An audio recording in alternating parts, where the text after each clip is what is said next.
শিয়াদের পবিত্র উৎসব আশুরা উপলক্ষে ইরাকে চলছে বর্ণিল আয়োজন। পবিত্র শহর নাজাফে আশুরার আগে আয়োজিত মিছিলের জন্য মশাল প্রস্তুত হচ্ছে। স্থানীয়দের মতে এই অনুষ্ঠানের উৎপত্তি নাজাফে।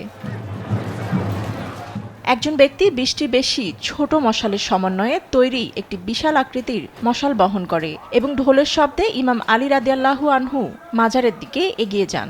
নাজাফের প্রতিটি উপজাতি কমপক্ষে একটি করে মশাল স্থাপন করে। মিছিলের সময় জ্বালানোর জন্য জ্বালানি তেল সাবধানে মশাল ব্যাগে স্থাপন করা হয়। মশালটি এখান থেকে নিয়ে যাওয়ার পর জ্বালানো হয়। একে বলা হয় আলোকসজ্জা। আমরা এতে কালো জ্বালানি এবং সাদা তেল যোগ করি। উপজাতিরা এখান থেকে ইমাম আলীর মাজার পর্যন্ত মশালের নিচে স্লোগান দিতে থাকে। তারা এখানে আবু আবদুল্লাহ আল হুসেনের জন্য অনুষ্ঠান সম্পাদন করে। তারপর মশালটি এখানে ফিরে আসে এবং আমরা এটি নিভিয়ে ফেলি। পরের দিন আমরা এটি মুড়িয়ে ফেলি। জ্বলন্ত মশালগুলো মূলত ইমাম হোসেনের মৃত্যুর স্মরণে মিছিলকারীদের আলো সরবরাহ করে। অনেকের ধারণা মশালের আগুন ইমাম হোসেন ও তার অনুসারীদের আক্রমণের সময় তাদের তাঁবুতে জ্বলতে থাকা আগুনের প্রতিনিধিত্ব করে।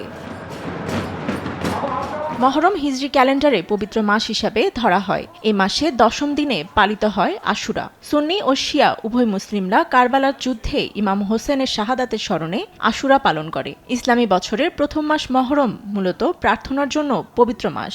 এই মাসে যুদ্ধকে নিষিদ্ধ করা হয়েছে।